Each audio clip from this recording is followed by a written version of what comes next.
siasa. Mano penjo ma jopiny pod nego nyako Ramogi sirikal ni kod ting' mar chiwo ler matute kotende kod lai mar shano. Ka wadhi nyime nyako Ramogi to ng'iyane motende kod weche mag report mag nek kod kaka obila osebedo katimo apedha kendo nonro ewi nek ma kamago. Obila oyango ni nyaka sani mine maromo 97 osenegi e dweche adek mokalo. Ka bende thoth buche mochwalnegi gisetimonegi nonro kendo tweyo jonek ma itudo kod nek ma kamago. Magi owuok e sama ywak osegol ewi kwan mamalo mag mine ma inego ka iseyo obila ni ok tim tije e weche mag timo nonro kendo mako achije. Jafumbo marwa Linet Undi miwa ler mathoth.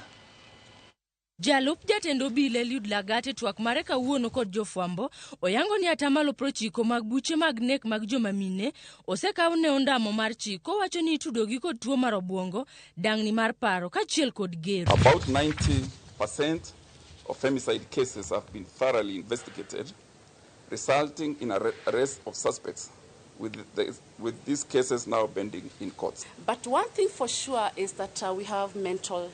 Some people get so depressed and they become, I would say they become impatient, intolerant, and something small sparks, or rather they react so badly to something that is small, and sometimes this ends up in femicide cases.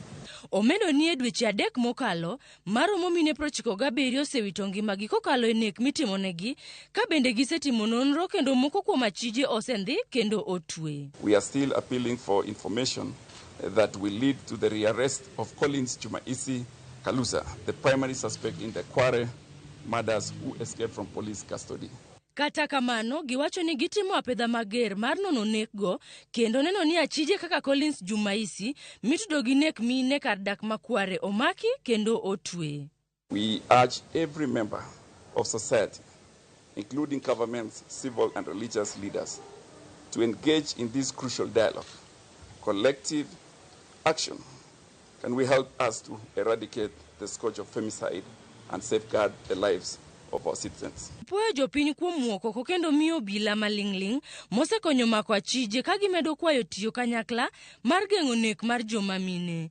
We would like to extend our gratitude to the members of public who have bravely come forward and shared crucial information that has significantly contributed to the successful apprehension of those responsible for these heinous crimes. And therefore, we are working together with the law enforcers and we will ensure that sanity is brought. Linet Undi, Ramogi TV, Nairobi.